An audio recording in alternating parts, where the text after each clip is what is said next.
The mason entered my room while I was sleeping. Infidelity story. I remember that day very well. I was alone at home. It was a little after 2 p.m. The summer sun gently filtered through the curtains, casting languorous shadows on the parquet floor. A light jasmine scent floated in the air, emanating from the diffuser I had placed in a corner of the room the night before. Vincent had left early that morning with his briefcase in hand and a hurried kiss on my lips, promising to come home late because he had several meetings in a row. The house was silent, a silence so thick that I could almost hear the buzzing of my own thoughts. I was lying in bed, immersed in the pages of a book that failed to capture my full attention. My thoughts wandered like leaves carried by the wind to corners of my mind I usually avoided. The emotional exhaustion from maintaining the facade of a perfect marriage was more real than I wanted to admit. Then I heard them, footsteps. They were not the firm and determined steps of Vincent but something softer, more cautious. A shiver ran down my spine. My first reaction was to be alarmed. I did not expect anyone to be home at that hour. However, something in the cadence of those steps made me stay still, expectant. The half-open bedroom door let in a silhouette. Matthieu, the mason hired to renovate our kitchen. I recognized him immediately by his stature and robust build before he even turned toward me.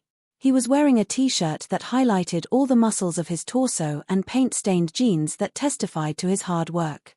I didn't know what to say, the words stuck in my throat. Matthieu, on the other hand, didn't speak either. He just held my gaze with an intensity that made me shiver.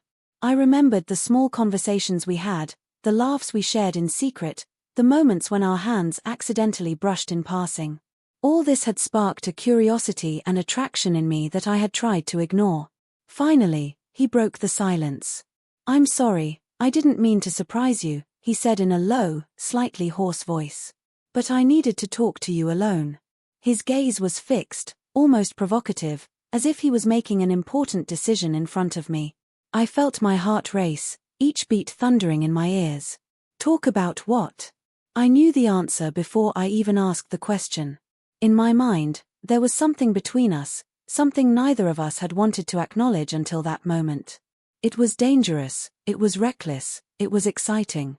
Matthieu took a step forward, closing the distance between us. I remained still, my ragged breathing the only thing filling the space with palpable tension.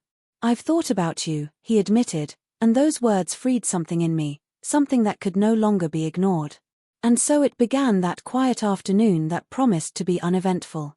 What followed would change my life in ways I could never have imagined. After his first declaration, silence enveloped us again.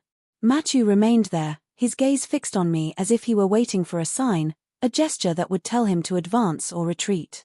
As for me, I felt all the fibers of my being tense like the strings of an instrument waiting to be plucked. The reality of my marriage, the years of routine and disconnection, clashed violently with the electricity now filling the room. "What did you think about?"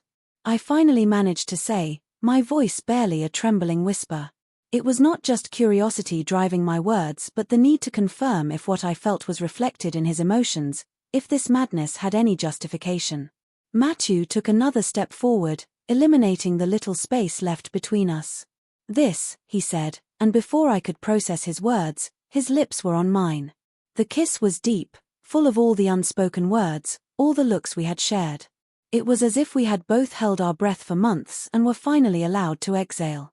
When the kiss ended, we were both speechless, breathless. "I've also thought about you," I admitted, the words escaping me before I could consider the consequences. "But it's not right, Matthieu, I'm married." I felt my heart break as I spoke those words, but I knew it was the truth, an uncomfortable and cruel truth. "I can't stop thinking about you, not for a single day," said Matthieu, his voice filled with painful sincerity. "Since the first day I came to this house and saw you, something changed in me. I don't want to cause you any trouble, but you need to know how I feel." The internal conflict consumed me.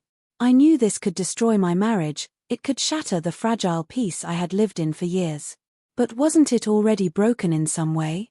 Hadn't that peace been just an illusion, a mirage of happiness? "Listen, I don't know what to do about this," I said, my confusion reflected in my gesture. "I need time to think." Matthieu nodded, his face filled with conflicting emotions. "I understand. I don't want to pressure you. I just needed you to know," he replied.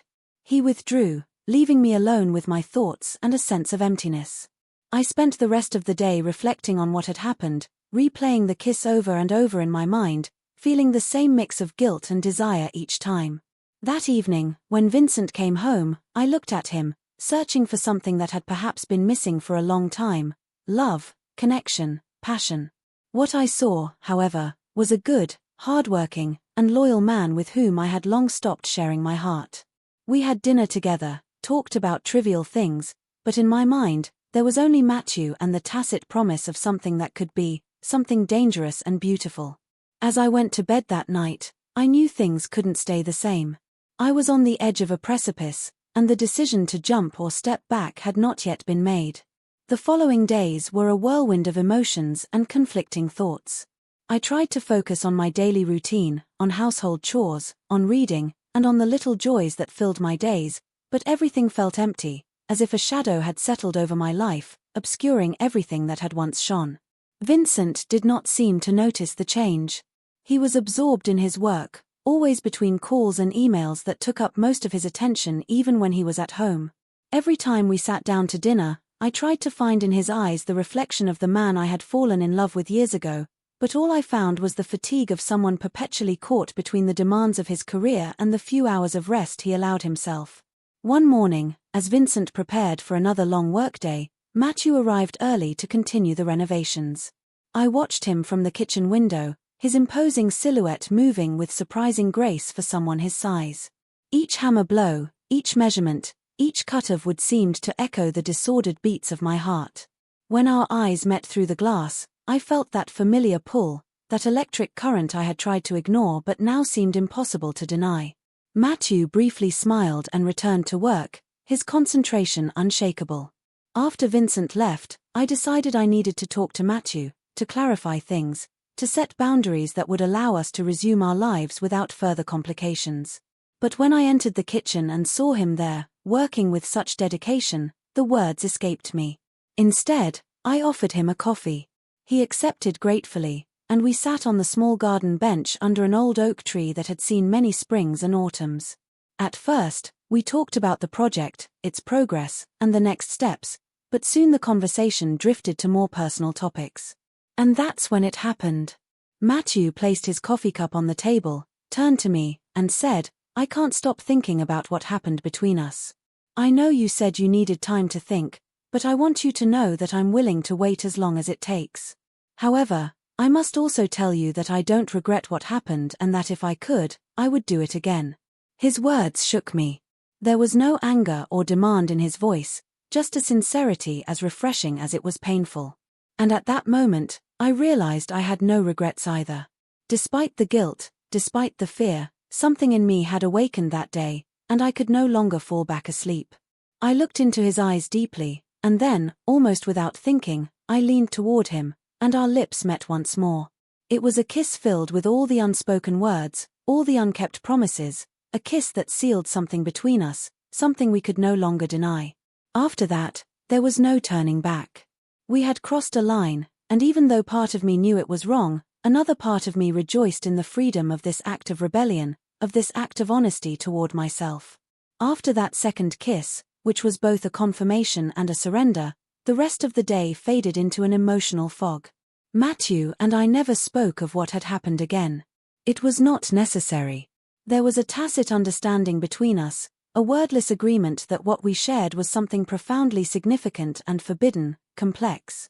We resumed work in the kitchen as if nothing had happened, but every movement, every exchange of tools, every look carried a new weight. We were together but incredibly alone in our secret. When Matthieu left that afternoon, I felt both relieved and desperately empty. I knew this was not a simple fling but something that was beginning to define my existence. Vincent came home later than usual. There was a storm on the horizon, both literally and figuratively, and the first clap of thunder rumbled just as he crossed the threshold. I greeted him with a kiss on the cheek, trying to mask my inner turmoil with a smile. He was tired, his shoulders burdened not only with the weight of his briefcase but also with the stress of his day. During dinner, We talked about trivialities, his work, the kitchen renovation, and even vacation plans we both knew we would probably never take. Meanwhile, the distant rumble of the storm mingled with the sound of our cutlery against our plates. Vincent did not notice my distraction, or if he did, he chose not to comment. That night, as the rain beat against the windows and the wind howled through the cracks, I found myself awake, staring at the darkened roof. Vincent slept beside me, his breathing deep and regular, so different from my own, ragged and anxious. My mind was in turmoil. On one side was the comfortable, predictable world with Vincent, the man who had been my partner for so many years. On the other was this new, electrifying feeling that Matthieu had awakened in me, something I could not deny and wanted to explore further. I got up and looked out the window, the rain forming small rivers in the streets illuminated by the faint light of street lamps. At that moment, I realized I was in the calm before the storm. What had begun as a whisper of footsteps on a quiet afternoon had become a rumble that threatened to tear apart everything I knew. How had I gotten here? How had I let my life become so complicated? The questions were many, the answers elusive. The only clear thing was that something had to change. I could not continue living between two worlds, breaking my heart each time. But the decision of which path to take was overwhelming, and at that moment, under the cover of the stormy night, I felt more lost than ever. The following days became a delicate dance of appearance and hidden reality. Each morning I woke up next to Vincent, struggling to reconnect with the love that had once united us. Yet each encounter, each conversation with Matthieu intensified the flame of a passion that consumed me, a fire I did not know how to control. My life was divided into two irreconcilable parts. By day, I was the devoted and attentive wife, taking care of household chores, supporting Vincent in his career, trying to rekindle the embers of a marriage I feared was slowly dying. But in the shadows of my heart, in those stolen moments with Matthieu, I became someone else, a woman I desired with an intensity that frightened me. Matthieu and I found ways to see each other without arousing suspicion. We took advantage of the hours when Vincent was at work and when I was supposedly busy with my own activities. Our meetings were brief but intense, and each goodbye was a small tear in my soul. As the weeks went by, the emotional burden of this double life began to weigh on me. The lies necessary to keep my secret became increasingly complicated. I looked at Vincent and saw his trust in me, his unconditional love, and I felt like a traitor. Yet the attraction to Matthieu was like a current against which I had no strength to swim. One afternoon, after Matthieu had left and I was alone in the renovated kitchen, the reality of my situation hit me like a ton of bricks. I stood before the new marble countertop, touching the cold, smooth surface when the tears unexpectedly began to flow. I sobbed for the woman I had been and the woman I was becoming, caught between two loves, between security and passion. I then decided I needed to talk to someone, to get advice, to seek guidance. I called my sister, the only person I could fully trust. I told her everything, from the unexpected first encounter with Matthieu to the tumultuous feelings I was experiencing. Her response was understanding but also firm. "You need to make a decision," she said in her calm and rational voice. "You can't continue like this. It's not fair to Vincent, to you, or to Matthieu. You need to ask yourself if this is just an emotional escapade or something truly worth risking everything for." Her advice resonated with me for days. I knew she was right. I couldn't remain indefinitely in this impasse. It was time to face the consequences of my actions, to make a choice that would define the course of my life. Time seemed to slow down as I reflected on my sister's words. I knew I had to make a choice, but each option seemed as heartbreaking as the other. Continuing my relationship with Matthieu meant risking everything I had built with Vincent, but giving him up meant suppressing a part of me that had come alive so vibrantly. In the days that followed, my mind became a battlefield where every moment spent with Matthieu and every interaction with Vincent was analyzed and reanalyzed in search of a sign that would lead me on the right path. I struggled to stay normal, but my anxiety became increasingly palpable. One Thursday afternoon, while Vincent was still at work and I was alone at home, mentally rehearsing the conversation I would have with him that evening, fate intervened in a way I had not anticipated. I was in the office, looking for documents for the neighborhood community meeting when I accidentally spilled coffee on the table. As I cleaned up the mess, my hand brushed the edge of a slightly open drawer. Curious and distracted by my own dilemmas, I opened it wide, expecting to find more papers or perhaps old bills. Instead, my eyes landed on a series of letters and photographs I did not immediately recognize. With trembling hands, I picked up the first letter and began to read. The words hit me like a punch to the gut. They were love letters, but they were not written by me and were not addressed to me. They came from another woman and spoke of secret meetings, of promises to be together, of a future Vincent seemed to have planned with someone other than his wife. Each line, each word added weight to the disbelief and pain rapidly rising within me. I felt like the ground was opening up beneath my feet. Suddenly, all my own transgressions, my own secrets seemed tiny compared to the betrayal I had just discovered. How had this happened? How had I been so blind? The questions swirled in my head as I read on, each letter reminding me of the deceit I had lived through unknowingly. When Vincent came home that evening, I was sitting on the living room couch, the letters scattered around me like pieces of a puzzle that refused to fit together. He stopped dead at the sight of me, his face instantly paling. "Alice," he began, but I had no words to bridge the chasm that had opened between us. My voice was only a broken whisper, but each word was charged with a pain and betrayal I did not know I could feel. He tried to explain, to justify himself. He spoke of problems in our marriage, of emotional distance, of how he had found comfort in someone else, but everything he said sounded hollow, a weak justification for a deep betrayal. That night, as the storm of emotions engulfed us both, I knew that all the decisions I had considered before had irrevocably changed. The revelation of his infidelity had not only shattered what remained of our marriage, it had also freed a part of me that had been chained by guilt and uncertainty. The night of the revelation was long and tortured, Vincent's words echoing in my head, interspersed with the letters I had found. My world, already shaken by my own secrets, completely collapsed. The image of the man I had shared most of my adult life with had disappeared, replaced by that of a stranger. In the days that followed, we both navigated a sea of silence and unspoken tension. Vincent tried multiple times to talk to me, perhaps in an attempt to mend the irreparable, but I was too hurt and confused to listen.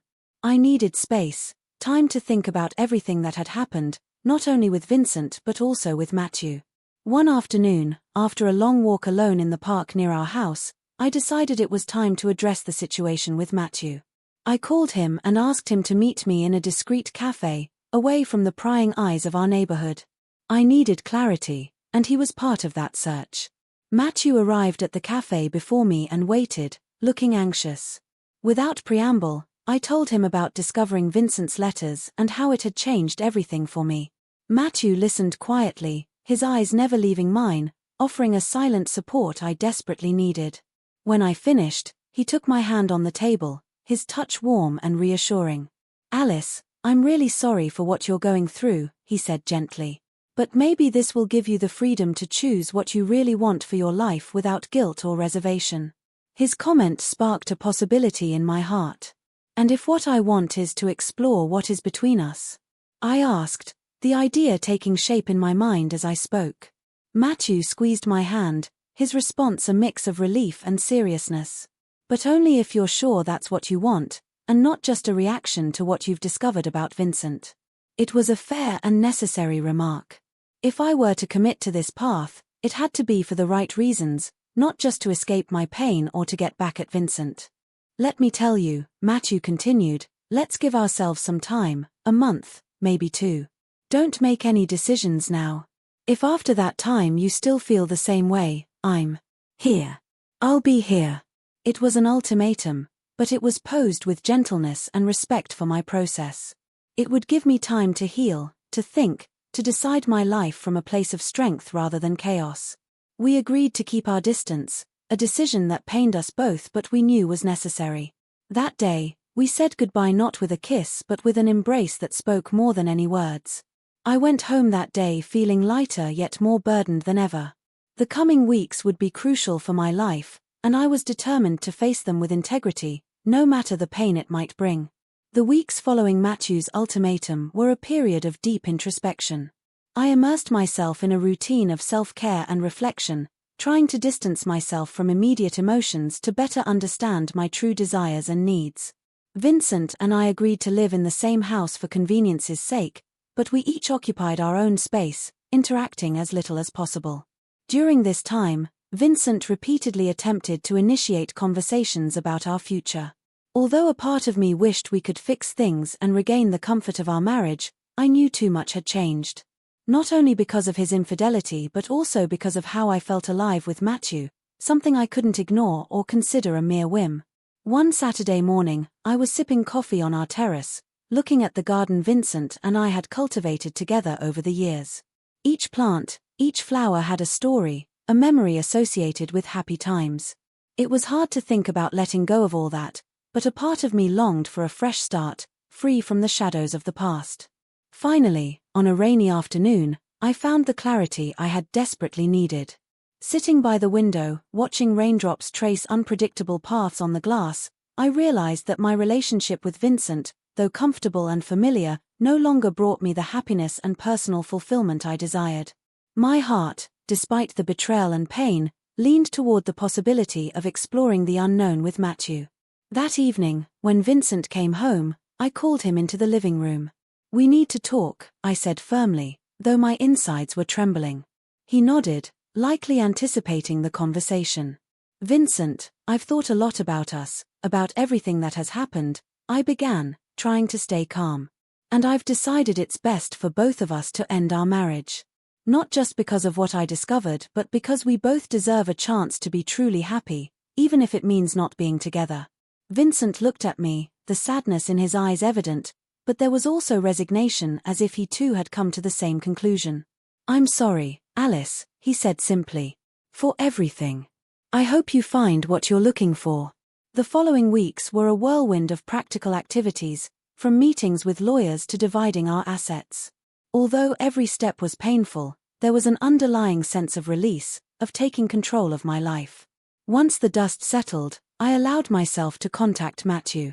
We met at the same discreet cafe where we had agreed to take a break. He was there, waiting with the same warm gaze as always.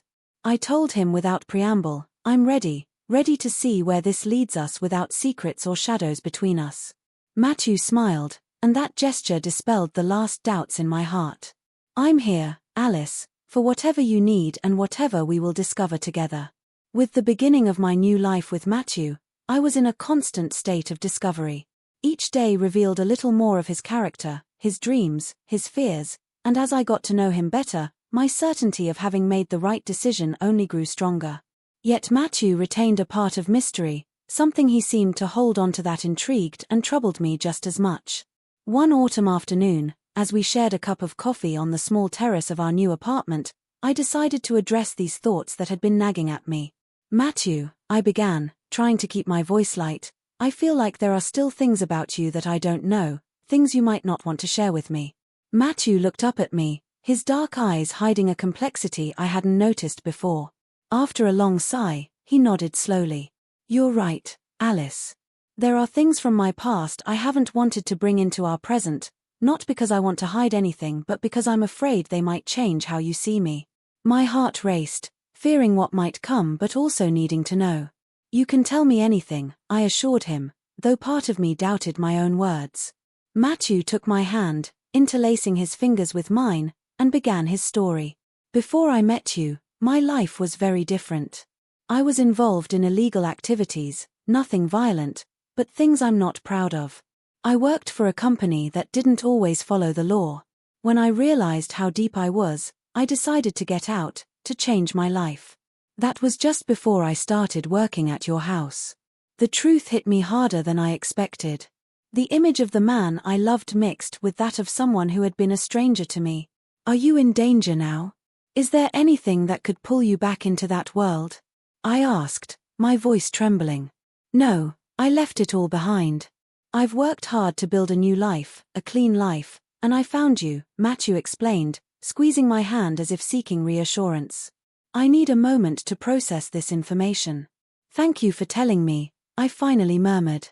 "I won't pretend it doesn't affect me, but I appreciate your honesty, and I love you, Matthieu.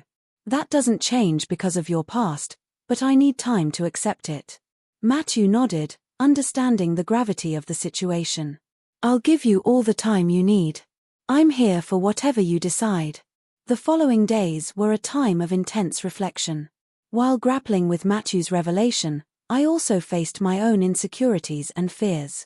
However, the love and honesty Matthieu had shown by sharing his past only reinforced my determination to be with him, to face any challenges together.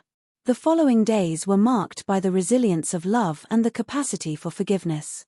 If Matthieu's revelation had shaken the foundations of our relationship, it also gave us the opportunity to build something stronger and more transparent. I decided that if we were to move forward together, we needed to establish a new foundation of mutual trust and open communication. One evening, as we were having dinner in our new apartment, the subject came up again. "Matthieu," I said, setting my fork down on my plate, "I want you to know that I've thought a lot about what you told me. And while it was hard to hear at first, I think I understand why it took you so long to tell me.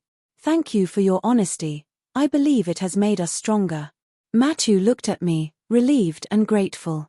"I promise you, from now on, there will be no more secrets between us. I want this relationship to work on the basis of complete transparency."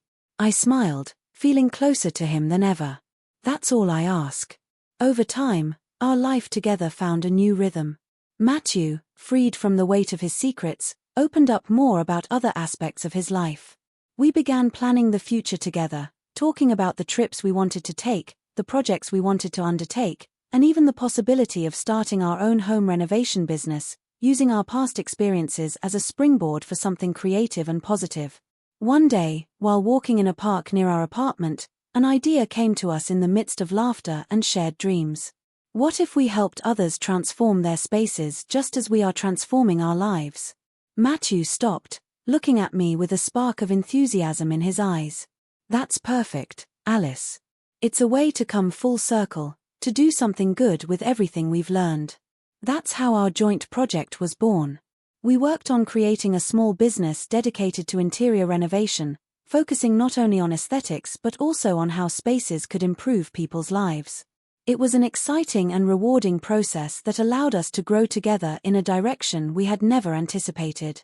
In retrospect, I realize the path we've traveled since those days of loneliness and confusion. While the journey has been incredibly difficult, each challenge and revelation pushed me toward a future now full of possibilities.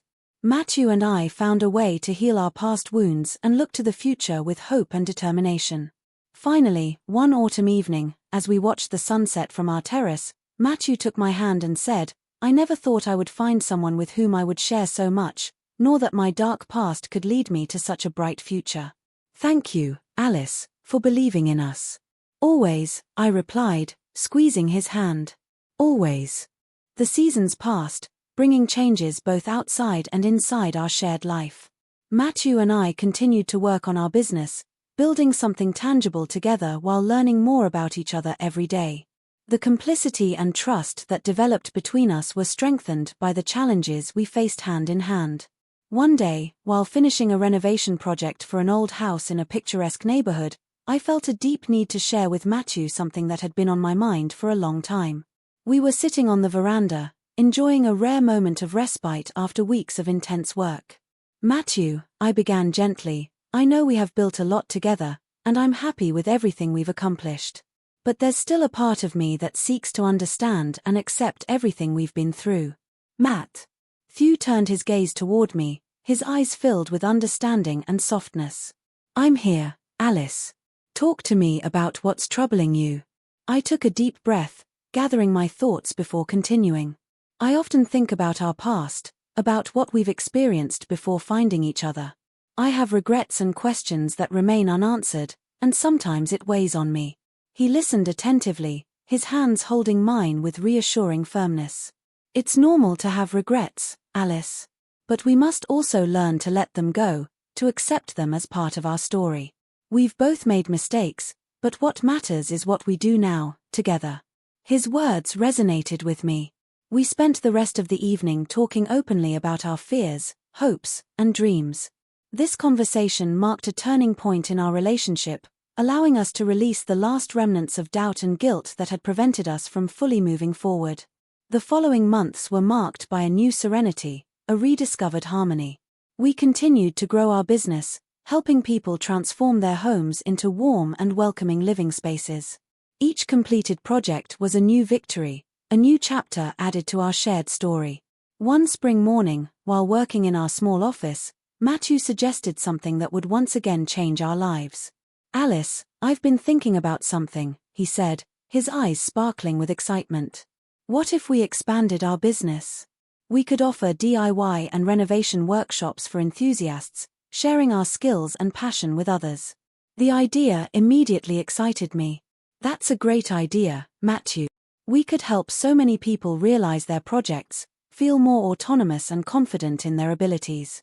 We began planning this new adventure with the same determination and enthusiasm we had put into our first business. The workshops quickly gained popularity, attracting participants from all walks of life eager to learn and create. Through this new phase of our lives, we not only continued to strengthen our relationship but also found a new way to give back to our community. Every smile, every thank you we received was further proof that we had found our true calling.